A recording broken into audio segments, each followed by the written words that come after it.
Vamos a conversar el día de hoy sobre el abordaje terapéutico a familias que tienen algún integrante o varios integrantes con enfermedades crónicas. Lo primero que me gustaría conversar con ustedes es qué es lo que vamos a abordar durante esta conversación. Y lo primero que los invito a reflexionar es cómo el funcionamiento de la familia puede ser un criterio de riesgo cuando aparece un integrante con una enfermedad crónica.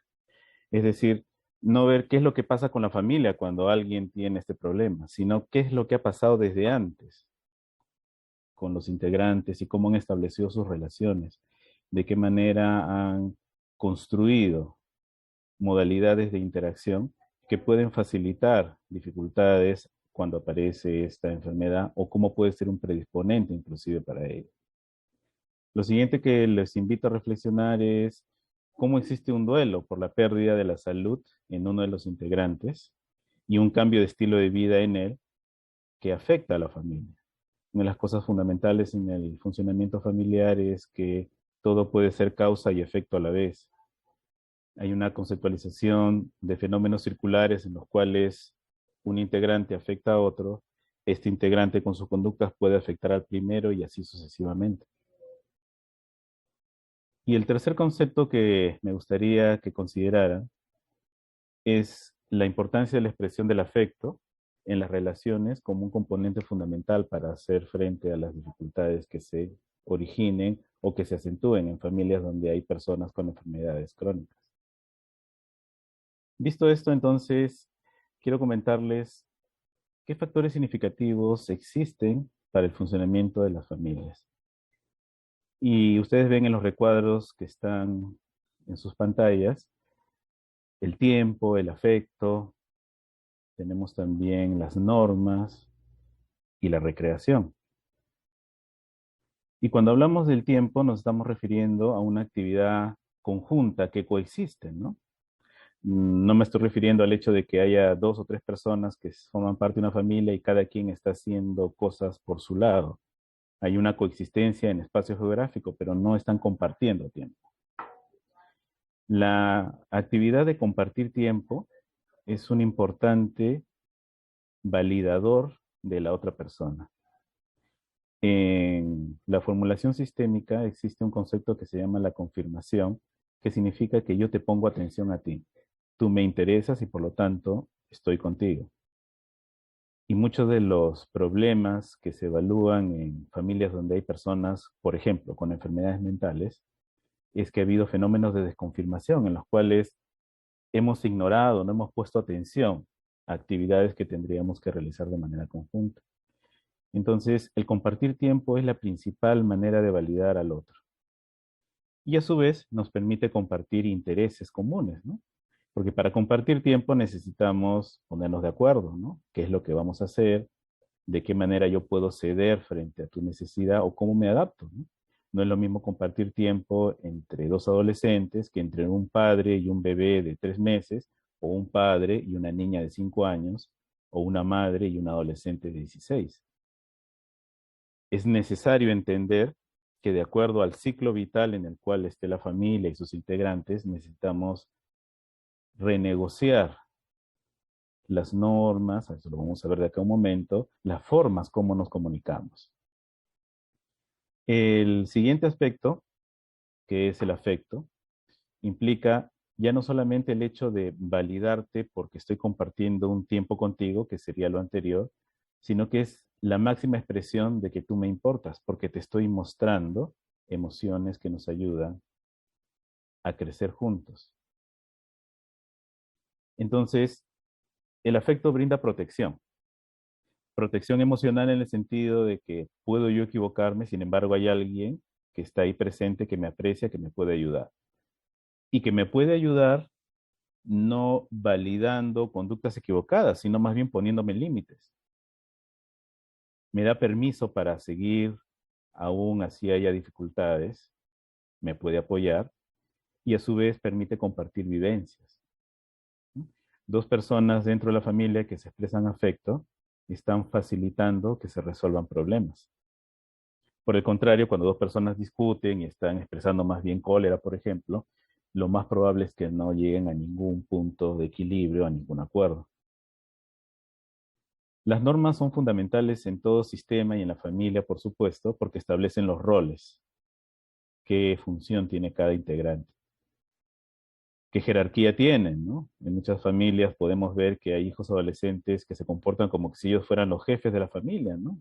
Se le denomina un hijo parentalizado, ¿no? O quizás niños que le dicen a sus padres, no discutan, ¿no? Es interesante en las terapias de familia cómo algunas veces sucede esto, y los invitamos a los padres a pensar, ¿no? ¿Qué cosa creen que está pasando en su familia que un niño de 7 años les dice a ustedes como adultos qué tendrían que hacer? Y obviamente esto cambia de acuerdo al ciclo vital que ya hemos mencionado, ¿no? Los límites que implican el respeto, ¿no? A que tú puedes pensar, sentir y hacer cosas diferentes a las que yo pienso, siento o hago. Sin embargo, por un criterio de respeto necesitamos ponernos de acuerdo, que es el siguiente ítem por los cuales las normas son fundamentales. La manera como las familias llegan a acuerdos. Y acuerdos en los cuales se entienda que cedemos, ¿no? Porque los acuerdos no es proponer dos alternativas que a mí me agradan, ¿no? Hay algunos padres que le dicen a sus hijos, bueno, salimos al parque o nos vamos a la playa. Y de repente lo que quieren los hijos no es ni el parque ni la playa, sino más bien ir a jugar fulbito, hacer deporte o ir al cine, ¿no? Suponiendo de que las condiciones de la pandemia lo planteen. Entonces el acuerdo es preguntar, ¿no? ¿Qué cosa es lo que quiere el otro? Desde muy pequeñitos, ¿no? Hay padres que con buena intención deciden los atuendos, el aspecto de sus hijos y no les preguntan si les agrada ese color, si les agrada esa ropa, ¿no? Y fundamentalmente las normas en la familia permiten que nos adaptemos para la sociedad, ¿no? Porque dentro de la sociedad hay normas. Eso es absolutamente inevitable, ¿no? Y eso es lo que nos permite una convivencia con una justicia deseable y la evitación de daños o de abusos, ¿no? Entonces, dependiendo cómo en la familia se respetan estas normas, nos adaptaremos para poder ser buenos ciudadanos, ¿no? Y finalmente la recreación tiene un rol fundamental porque libera la tensión, ¿no? En las familias siempre va a haber problemas, ¿no? No existe familia sin problemas, lo importante es cómo lo solucionamos, ¿no? Entonces nos ayuda en esas actitudes de juego, de recreación, de pasarla bien para liberar esos momentos de tensión, darnos cuenta de que al querernos, lo importante es la consecuencia de seguir juntos y que este problema no va a hacer que se genere una ruptura mayor. Nos damos cuenta de que hay momentos buenos, que hay momentos agradables, pero también hay momentos que son desagradables. Nos permite connotar positivamente, que significa que aunque haya dificultades, como digo, podemos encontrar algo favorable y en nuestro tiempo reflexionar sobre lo que nos ayuda a liberar tensión. Fortalecen las interacciones porque uno disfruta y uno se autoafirma en lo que le agrada. O sea, uno hace cosas que le agradan, comparte con otros y efectivamente fortalece su identidad. Si esto está en equilibrio, entonces vamos a mantener relaciones con bienestar y vamos a poder afrontar de manera exitosa cualquier crisis, ¿no? Sea una enfermedad, sea la pérdida de un familiar. Y ojo que el afronte exitoso no significa que vamos a estar contentos, sino que vamos a readaptarnos para mantener un equilibrio en el cual nos sintamos bien. Finalmente, la consecuencia de un buen funcionamiento familiar es que sus integrantes se sientan queridos, apreciados, que sientan que pueden expresar lo que piensan sin temor a que vayan a ser juzgados de una manera radical, inadecuada, que los van a apoyar en sus proyectos, aunque no estén de acuerdo. Y si no los apoyan en sus proyectos, no se los van a impedir, en tanto que sea algo lícito. Entonces, el afronte exitoso de la crisis no significa que todos estén contentos, sino que mantengamos esa funcionalidad. Entonces, dicho esto, ¿qué pasa con el funcionamiento familiar cuando aparece una enfermedad crónica? Cualquiera que ustedes decidan reflexionar, ¿no? Diabetes, hipertensión, artritis, problemas musculares, dificultades de movimiento, etcétera, etcétera, ¿no? Entonces, las enfermedades crónicas nos generan en los individuos alteraciones metabólicas, regulaciones hormonales, nos generan dolor, sufrimiento, ¿no? cuando la enfermedad no se controla o cuando hay recaídas. Me estoy refiriendo tanto al dolor desde el punto de vista físico como también al malestar emocional.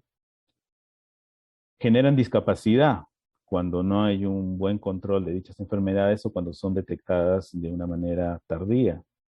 Y eventualmente esa discapacidad puede generar la muerte, el acortamiento de un periodo de vida que en otras condiciones podría haber sido mayor. Y generan tratamientos largos, ¿no? Por el mismo hecho de ser crónico implica que el tratamiento muy probablemente va a durar muchos años y en muchas ocasiones toda la vida. ¿Qué genera esto entonces como componente relacional? Si hablamos de una enfermedad metabólica, vamos a poner ejemplo una persona con obesidad o que tenga criterios de riesgo, hipertensión, diabetes. Si analizamos solamente esa conducta de una sobreingesta calórica, como ejemplo, no como única manifestación, estamos hablando de que esta persona, que puede haber tenido esto como un factor predisponente para la emergencia de esa enfermedad metabólica, por alguna razón, sustituye la necesidad de estar bien en las relaciones con su ingesta de alimentación. Ustedes encontrarán muchas personas que dicen, yo como por ansiedad, dicen, ¿no? O cuando estoy tenso, como, busco qué picar, dicen, ¿no? Y probablemente esto sea una manifestación de un déficit del tiempo compartido y del afecto expresado, ¿no? También he escuchado lo gratificante que es recibir un abrazo, ¿no? Como si fuese eso una energía que nos carga, ¿no? Entonces, probablemente estemos viendo que en algunas enfermedades metabólicas es muy probable que las personas se hayan acostumbrado a actuar o a hacer sus relaciones en las cuales no comparten un tiempo efectivo, significativo y no se brinden el afecto. Y más bien desarrollen esta capacidad de sentirse mejor con una actividad como esta que es comer más de lo que su organismo necesita, ¿no? Si hablamos del dolor, va a aparecer emociones como miedo, cólera o tristeza, ¿no? ¿Por qué me duele esto, no? Empeorará, ya no voy a poder hacer las cosas que hacía antes, ¿no? Ya no me puedo mover como antes, ya no puedo comer lo que antes comía. ¿Qué me pasará, no?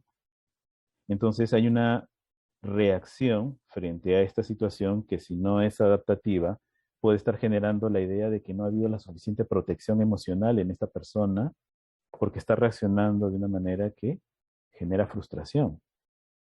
Recuerden que la manera como nosotros manejamos, guiamos nuestras emociones tiene mucho que ver cómo nuestras figuras significativas de la infancia lo han hecho. Si yo cuando he sido pequeño y he mostrado temor, mi padre me ha gritado, entonces en lugar de expresar el temor, probablemente voy a ocultarlo y eso va a generar tensión. Y la tensión emocional ya sabemos que es un condicionante para enfermedades metabólicas también, ¿no? ¿Cuántas veces han escuchado que las personas dicen tengo hipertensión emocional, ¿no? Tengo diabetes emocional, ¿no? Haciendo una metáfora de que cuando tengo emociones que no puedo manejar de manera adecuada, tengo mi crisis hipertensiva, tengo dificultades con la regulación de la glucosa y etcétera, ¿no?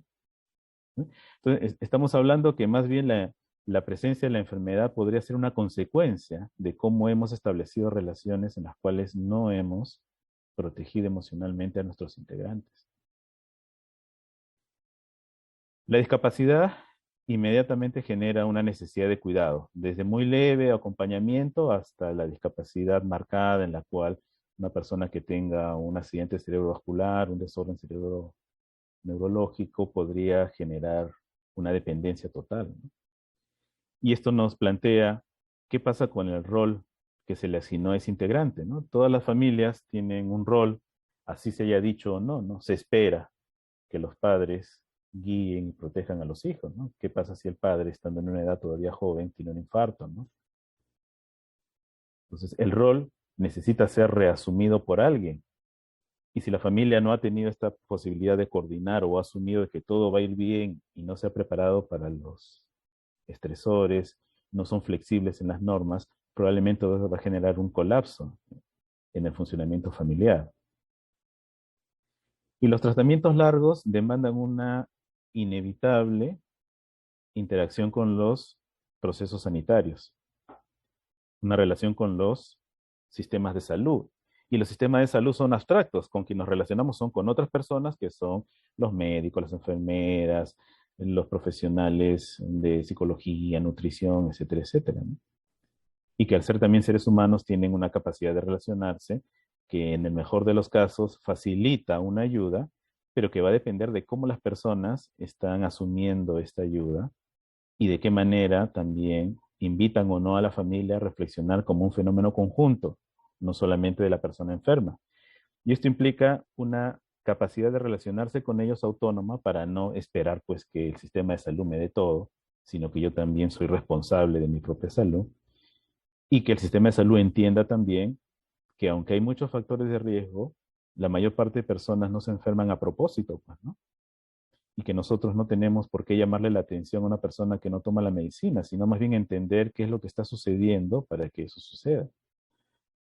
Y esto nos plantea una invitación a que no veamos a la familia desde la perspectiva que yo les brindo, como que tiene que apoyar a la persona que está enferma. Veamos a la familia como el objetivo de nuestra intervención. Así como hace ya muchas décadas, por ejemplo, no es que veamos cáncer de hígado, cáncer de páncreas, cáncer de útero. Vemos a María, José o Rodrigo que tienen una neoplasia en el hígado, que tienen una neoplasia en el útero o en la tiroides. De tal manera de que cuando yo enfrento estos fenómenos, puedo estar viendo a Rodrigo, pero si veo solamente a Rodrigo, voy a perder de vista que Rodrigo vive en un entorno y que ese entorno ha facilitado relaciones que pueden haber sido condicionantes para que aparezca esta enfermedad crónica y que a su vez pueden empeorarlo. Y solamente el hecho de hacer una intervención psicoeducativa con él o con ella. O un taller de grupo, porque a veces también hay talleres de grupo para personas con epilepsia, personas con diabetes, hipertensión, pero no incluimos a la familia, que es el entorno en el cual esta persona vive. E incluimos a la familia no para que lo ayude a él, sino para que la familia trabaje sus propios problemas de relación. Podríamos estar cometiendo ese error de hace más de 4 o 5 décadas, que tratábamos el cáncer de hígado en lugar de tratar a Juan, que tiene cáncer de hígado. Lo siguiente es el duelo. El duelo es una pérdida significativa, sea cual sea, y eso depende de cómo se conceptualice, ¿no? Una anciana de 85 años puede vivir un duelo intensísimo por la pérdida de una mascota con la cual vive sola. Así que necesitamos entender que tanto para la persona como para una familia, el perder la salud a propósito de una enfermedad crónica es una pérdida significativa. Entonces hay un duelo y necesitamos trabajar ese duelo. Y acá estamos viendo entonces no solamente el duelo a nivel individual, sino el duelo en la familia, ¿no? ¿Cómo van a procesar que uno de sus integrantes necesita cambiar un estilo de vida que a su vez va a generar un cambio en toda la familia, ¿no? Hay muchas personas diabéticas que en las reuniones familiares pues sufren intensamente, ¿no? Porque hacen pollo a la brasa, pastel, y no, tú no comas eso, pues todo el mundo lo está comiendo, ¿no? Entonces no ayuda, ¿no? En las enfermedades en las cuales en una familia hay un integrante que tiene adicción al alcohol, lo que se comenta es pues que efectivamente la familia necesita adaptarse y no generar estímulos que puedan empeorar la situación de esa persona que en ese momento está recibiendo tratamiento, ¿no? Entonces, ¿qué es lo que sucede en la familia? Hay un funcionamiento en equilibrio, sea bueno, regular o desfavorable, y ese equilibrio en el funcionamiento implica que hay una comunicación verbal con la cual se llegue a acuerdos, porque la comunicación también es no verbal, ¿no? Y muchas familias se comunican más con gestos, con actitudes, con silencios que con palabras. Y como los gestos, las actitudes pueden ser interpretados de diversas maneras, la única manera que tenemos eficiente para llegar a acuerdos es a través de las palabras. Una comunicación verbal necesita ser claramente expresada. Si no tenemos esa capacidad de conversar sobre lo que nos sucede, entonces no vamos a poder llegar a acuerdos. El afecto, que lo estamos mencionando reiteradamente porque es como el pegamento de las relaciones, si queremos decir de una manera así bien simple. El nivel de cohesión que tienen los integrantes de la familia, ¿no? El nivel de cohesión significa qué tanto me siento yo cerca a mi familiar o no. y la adaptabilidad que tiene que ver en cómo reaccionamos frente a los problemas. Entonces, cada familia tiene un nivel de comunicación verbal, como repito, que es más o menos favorable para llegar a los acuerdos, una capacidad de expresar afecto mayor o menor que lo predispone o no para dificultades, un nivel de cohesión que va desde familias que son demasiado fusionadas y donde uno le pica la nariz y el otro estornuda y que es un extremo, hasta el otro extremo que puede ser totalmente desligado, ¿no? Que le pasa a alguien a uno y el otro se entera después de mucho tiempo, ¿no? Pasando por los elementos intermedios de funcionalidad, que puede ser familias que son unidas o separadas, pero no totalmente desligadas. Y la adaptabilidad se refiere a un extremo entre una rigidez extrema en que todos quieren que se resuelva de la misma manera. Obviamente ya se darán cuenta que esto es complicado, ¿no? Una familia que trata igual a un niño, que a un adolescente, que a un adulto joven, va a tener problemas, ¿no? Hasta la caoticidad marcada en la cual cada quien hace lo que le da la gana. Pasando por dos fases intermedias en este espectro, que serían familias con características flexibles o estructuradas, ¿no? Entonces, repito, si vemos a la familia como un todo, estamos hablando cómo se comunican, poniendo énfasis en la parte verbal, de qué manera se brindan afecto, qué nivel de cohesión tienen y cómo se adaptan a los problemas. Entonces, toda familia tiene expectativas de desarrollo, ¿no? ¿Qué es lo que va a pasar con nosotros? Y eso a su vez tiene una representación en el plan de vida explícito o implícito de cada uno de sus integrantes, ¿no? Es como que si hubiese un guión ya escrito de qué es lo que va a pasar con esta familia, qué es lo que va a hacer cada integrante. Que por supuesto, si es que no se conversa, muchas veces se genera en tensiones, ¿no? Padres que quieren que sus hijos estudien lo que ellos quieren, hijos que quieren que sus padres los mantengan sin ellos desarrollar las habilidades necesarias, etcétera, etcétera, ¿no? Hay padres que construyen su casa 3, 4 pisos para que cada hijo o hija tenga un piso y ni siquiera les han preguntado a los hijos si les gustaría vivir en esa zona, ¿no? Entonces ya se van dando cuenta que hay muchas variables. ¿Qué es lo que sucede cuando hay una enfermedad crónica? Se cuestiona lo que habíamos asumido, ¿no? La persona que tiene la enfermedad, la discapacidad, que tiene que reacomodar su régimen alimentario, que tiene que cambiar su movilidad, que tiene que tomar medicina, ya no tiene las mismas expectativas y quizás piense que su plan de vida se va a frustrar.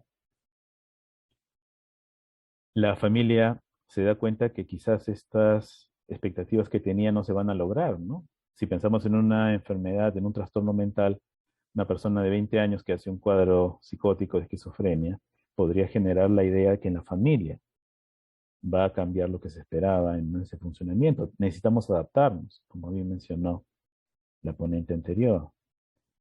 Entonces, la enfermedad crónica nos va a demandar la necesidad de readaptarnos, pero como familia, no que se adapte solamente el que tiene la enfermedad, porque ese que tiene la enfermedad se relaciona de una manera con nosotros y nosotros con él. Y ese proceso de readaptación yo les planteo que se maneje como un duelo, en el cual necesitamos expresar lo que sentimos, qué cosa es lo que no vamos a poder hacer, que nos imaginábamos que sí íbamos a hacer, qué cosa necesitamos, qué pedimos. Si es que esto se logra, ustedes ven esta flecha que va, entonces vamos a volver a un funcionamiento donde va a haber comunicación, afecto, cohesión, y nos vamos a adaptar. Cuando esto no sucede, entonces ahí se genera la disfunción familiar. Y en esta disfunción familiar ustedes pueden reconocer esas escenas en las cuales tomamos contacto como sistema sanitario con alguna persona que tiene una enfermedad crónica y nos comenta pues que discutió con la mamá, con el esposo, con el hijo, y a veces nos sentimos tentados a pensar, esta persona tiene problemas familiares, su familia no lo apoya, ¿no? Como verlo separado, ¿no? Él de la familia, cuando en realidad la disfunción es de todo el sistema. En la terapia familiar sistémica se plantea que cuando hay un integrante que tiene una conducta que se ha modificado, más bien eso se denomina como un síntoma del funcionamiento familiar previo. Y si bien es cierto, hay componentes individuales, genéticos que predisponen a enfermedades obviamente individuales, las condiciones en las cuales uno vive y cómo se relaciona pueden hacer que eso se desencadene. Entonces, entendiendo el fenómeno familiar global, la disfunción es en la familia. Y esa disfunción en la familia lo que va a generar es una mayor rigidez relacional, es decir, no se adaptan, se quieren que las cosas sean igual. Claro, tú eres el diabético, pero bueno, ya tú, preocúpate por tu medicina, pues, ¿no? Baja de peso, ¿no? No comas, ¿no? Tú tienes de repente cáncer, pero tienes que ponerle ganas, ¿no? Qué absurdo, ¿no? Ya hemos hablado varias veces que esa comparación de que el cáncer es una lucha, más genera dificultades emocionales que facilidades, ¿no? Uno no está en guerra, ¿no? Uno lo que necesita es protegerse frente a una amenaza que está comprometiendo la estabilidad y el equilibrio, ¿no? Del organismo. Ocasiona centralización en el problema, ¿no? La esposa dice, mi esposo no entiende, ¿no? Se quiere morir, ¿no? Tiene su hipertensión, pero sigue sin tomar la medicina. Cuando ella misma no se da cuenta que con sus conductas de queja o como se llevaba anteriormente con él sin llegar a acuerdos, está facilitando que cuando necesiten tomar un acuerdo para poder readaptar su vida a la medicación o a las limitaciones, no lo hace. Y el empeoramiento del síntoma, pues, ¿no? El empeoramiento del síntoma entendido como que esa conducta de descompensación se va a seguir repitiendo. Y es como un círculo vicioso, como un carrusel. Entonces, muchas veces la enfermedad crónica es la manifestación de la disfunción familiar en o en varios individuos y obviamente se manifiesta en los que son más vulnerables, ¿no? Los que han estado sometidos a mayor carga, tensión o a los que tienen menor capacidad de defensa, ¿no? Que muchas veces son los niños, ¿no? O personas que ya tienen una discapacidad previa por otros procesos, ¿no? Porque en las familias a veces hay procesos en los cuales hay distintas consecuencias o distintos síntomas, ¿no?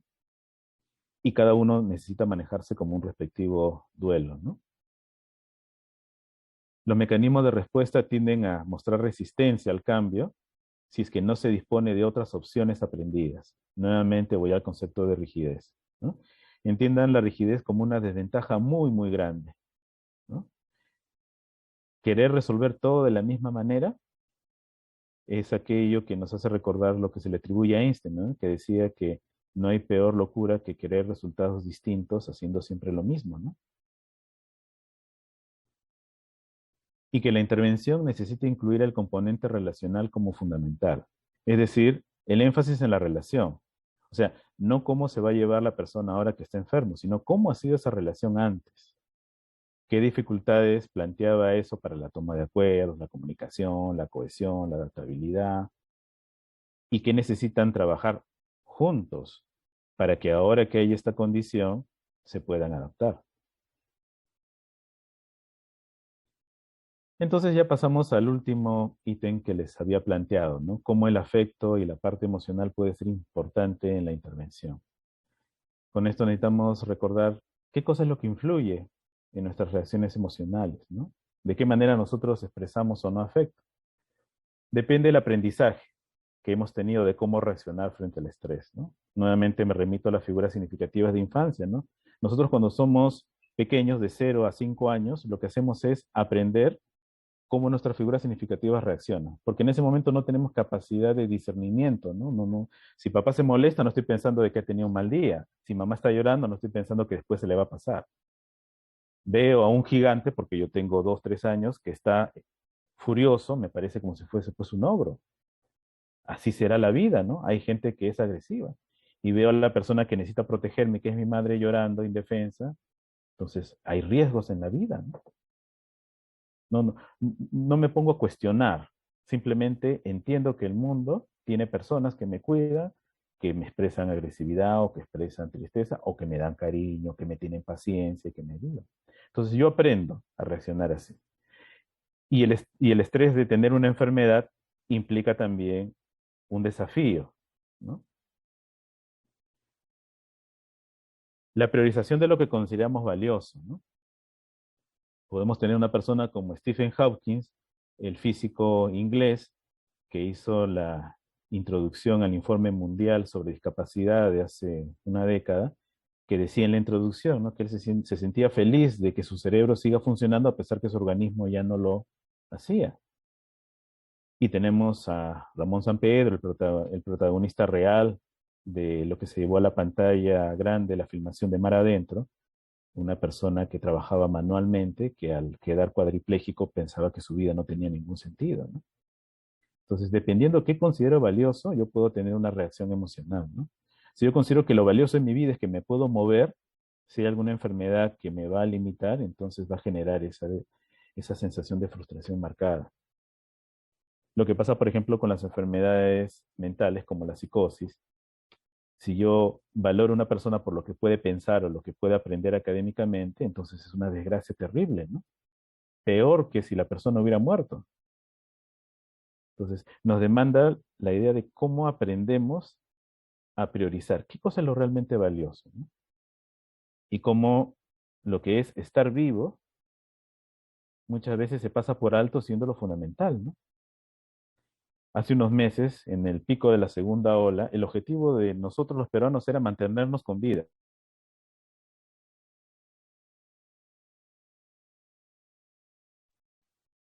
El objetivo era mantenernos con vida, no era el objetivo tener un mejor o mayor trabajo, porque estábamos muriendo, lamentablemente, cientos al día de los peruanos. El Perú ha sido el país con mayor mortalidad proporcional en el mundo, ¿no? Por el COVID. Las expectativas de cómo va a reaccionar el entorno cercano, y eso tiene que ver con las relaciones, ¿no? Muchas personas no se sienten con la confianza de poder expresar lo que están pensando, sintiendo, porque piensan que van a ser criticados. Y eso es también un aprendizaje que se refuerza con las relaciones que como adulto yo también he establecido.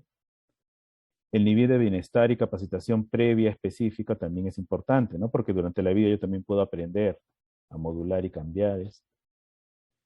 La respuesta que tienen nuestras personas significativas hacia los problemas, nuevamente el aprendizaje, y la conceptualización de la amenaza, ¿no? ¿No? De repente una enfermedad crónica en la cual yo puedo controlar, manejar bien la dieta, el tener mi rehabilitación, mi tratamiento podría ayudarme, o podría generar la sensación de que no voy a poder sobrevivir a esto, ¿no? ¿Cómo entonces afrontar emocionalmente las consecuencias de cualquier enfermedad crónica? El contacto es fundamental, ya lo vimos en las primeras láminas, ¿no? El tiempo compartido, el darse afecto. Y esto implica adaptarse a los medios que estén disponibles, poner atención no a lo que nos falta, por eso es que estamos hablando del trabajo del duelo, ¿no? Sino a lo que tenemos. Y el afecto podemos pedirlo, quiero que me des un abrazo, quiero que me acompañes, quiero que me escuches, quiero que me beses, quiero que me ayudes. Puedo recibirlo, ¿no? Gracias por acompañarme, gracias por escucharme, ¿no? Y acá ya tenemos algunas dificultades, ¿no? Porque en nuestro aprendizaje a veces nos enseñan que el pedir afecto no es bueno, ¿no? Porque la otra persona se va a aprovechar. Y algunas veces los varones en nuestra sociedad también tenemos esa dificultad, ¿no? Y menos pedir a otros varones, ¿no? El recibir también es una dificultad porque hay personas que se han acostumbrado a ser tan autoexigentes consigo mismos que cuando le dan un halago, en lugar de recibirlo, lo critican, ¿no? Feliz cumpleaños, ¿no? Otro año más de vida, ¿no? Oye, qué bonito te salió la comida. No, hombre, pero me salió salado, ¿no? Qué bonito tu peinado. Ay, pero por acá se me puso muy rizado. O sea, no reciben los halagos, el afecto. El valorarse uno mismo, ¿no? Qué buen trabajo hice, ¿no?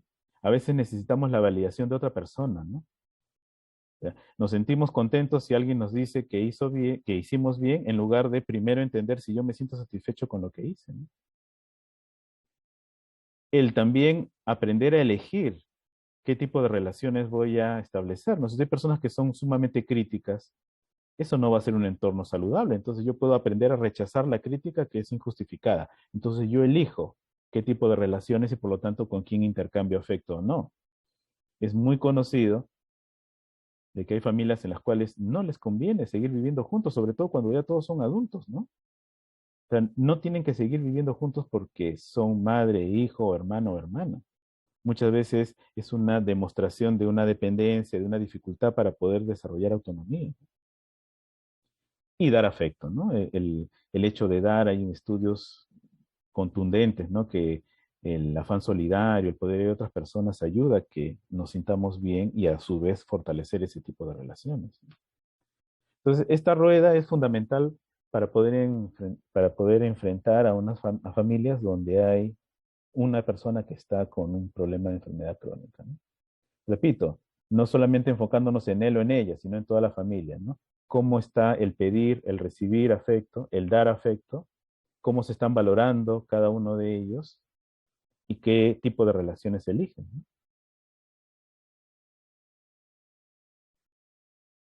Una propuesta entonces terapéutica relacional para enfrentar esta situación. Primero necesitamos que existan relaciones empáticas, que se validen las emociones. Y eso implica poner atención, y eso implica cambiar rutinas familiares. Es muy común decir en las familias, tengo que trabajar, no tengo tiempo, la universidad no se va a pagar sola, ¿no? La comida no va a aparecer de la nada en la mesa. Sí, es cierto, todo eso es valioso. Sin embargo, esto es tan valioso como es. Y no es uno u otro, sino cómo logramos entender, cómo invitamos a las personas a reflexionar que así como que si ellos no trabajan, no va a haber dinero para comer, si no mantienen relaciones emocionales cercanas, se van a desnutrir emocionalmente y eso genera empeoramiento de las enfermedades crónicas y potencialmente la muerte, ¿no? Reconocimiento de alternativas reales frente a la situación. Ya está la enfermedad, ¿no? Si no hubiera comido tanto pollo a la brasa, no tendría hipertensión. Bueno, ya lo tienes, pues, ¿no? ¿Qué es lo que podemos hacer? ¿Cómo nos podemos apoyar? Utilizar un lenguaje claro, directo, preciso, ¿no? De tal manera que ya sabemos a qué es lo que necesitamos adaptarnos. Siempre le comentamos a las familias que para cambiar necesitamos dos criterios. Un criterio de realidad, que es lo que está sucediendo, las consecuencias de lo que hacemos juntos. ¿Qué es lo que pasa cuando discutimos, ¿no? ¿Cómo nos sentimos? Independientemente de quién crea o tenga razón. ¿Cómo nos sentimos cuando discutimos? ¿Cómo nos sentimos cuando nos ponemos de acuerdo, cuando nos damos un abrazo? Esa es la consecuencia, esa es la realidad. Y puede ser que la realidad no nos guste, por ejemplo, cuando hay mucha delincuencia en la sociedad. Pero en lugar de renegar por qué delincuencia, me cuido, ¿no? Buscamos cómo nos organizamos y podemos hacer frente a ello. Un lenguaje directo, ¿no? Cuando conversan las familias, le decimos que elijan el tema sobre el cual van a conversar. Porque si comienzan a hablar de una cosa y terminan hablando de 10, del pasado, de hace 20 años, va a generarse mayor conflicto, ¿no? Un tema y directamente ese tema. Y plantear alternativas, ¿no? Como hemos visto anteriormente. Porque hablar del problema no va a solucionarlo. Lo que va a solucionarlo es plantearse alternativas frente a eso. No importa que las alternativas sean muy alejadas de lo que podamos hacer, pero ya el hecho de pensar en algo nos ayuda. Hace poco estaba conversando con una familia, es una pareja joven que tiene un hijo de 2 años y viven en la casa de los padres de él. Y por el tipo de relaciones que han tenido, son muy coléricos, muy críticos y la esposa no soporta vivir allí, pues, ¿no? Pero ella misma aceptó estar, ahí está su corresponsabilidad. Y han gastado un montón de dinero para construir el tercer piso ahí mismo. Entonces les pregunto, ¿les conviene a ustedes vivir ahí? No, doctor, pero ya hicimos la inversión. Bueno, ¿les conviene o no les conviene? No. Lo que hagan a partir de ahora ya depende de ustedes. Porque no está mal equivocarse, lo que está mal es persistir en el error que ya me di cuenta que no me conviene. Y esto podemos resumirlo en relaciones con protección, donde se validan las emociones y donde te puedes equivocar, pero se corrige y seguimos adelante. El permiso para poder hacer algo distinto a lo que hemos hecho y la potencia de poder centralizar las alternativas para buscar soluciones. Y esto lo podemos hacer en un trabajo tanto individual como usualmente se ha venido haciendo en nuestro sistema sanitario, que es predominantemente individual, porque ojo, el trabajar con la familia en grupos de apoyo no significa que tengamos un enfoque familiar. Si nosotros hacemos una intervención grupal pensando de que los otros integrantes van a ayudar a la persona, eso no es un enfoque familiar, es un enfoque individual en donde se considera que la familia es muy importante como apoyo. Cuando hablo del enfoque familiar es que nos concentramos en la familia y en las relaciones que tienen todos, sea que tengan o no tengan algún miembro sintomático. Y nos hace recordar pues que la protección es una función que ejercemos los padres, que el permiso es una decisión conjunta que tomamos como adultos y que la potencia de nuestras relaciones y también de la relación terapéutica que tengamos con las personas con enfermedades crónicas, nosotros como personal de salud, va a depender de la confianza de que los acuerdos se respeten. Y que luego de una acción existe una evaluación y una corrección. Son características de un adulto, pues, ¿no? Hice algo, resultó, lo sigo haciendo. No resultó, hay que modificar. No, pero es que ¿cómo es posible que sucedió, que hubiera hecho? No, ya no resultó, hay que cambiarlo, ¿no? Un médico que está dando tratamiento, un cardiólogo, a un hipertenso y el hipertenso no va bien, claro, es cierto que él tiene factores de riesgo, pero tendría que plantearse, ¿y yo en la relación que tengo con esta persona, qué cosa podría cambiar para que esto sea mejor? ¿Lo estoy tratando como a un niño malcriado que no me hace caso? ¿Lo estoy tratando como un igual y le estoy mostrando mis preocupaciones lícitas? ¿Hacemos una corrección de ello? ¿En la familia están haciendo ello? Quiero dejarles esta reflexión final. Víctor Frankl, que estuvo en varios campos de concentración durante la Segunda Guerra Mundial, creador de la logoterapia, nos decía que cuando ya no podemos cambiar una situación, tenemos el desafío de cambiarnos a nosotros mismos. Y nosotros mismos, al cambiar, podemos establecer relaciones que permitan que a su vez, por fenómeno de retroalimentación, tengamos un entorno más saludable para nosotros. Muchas gracias.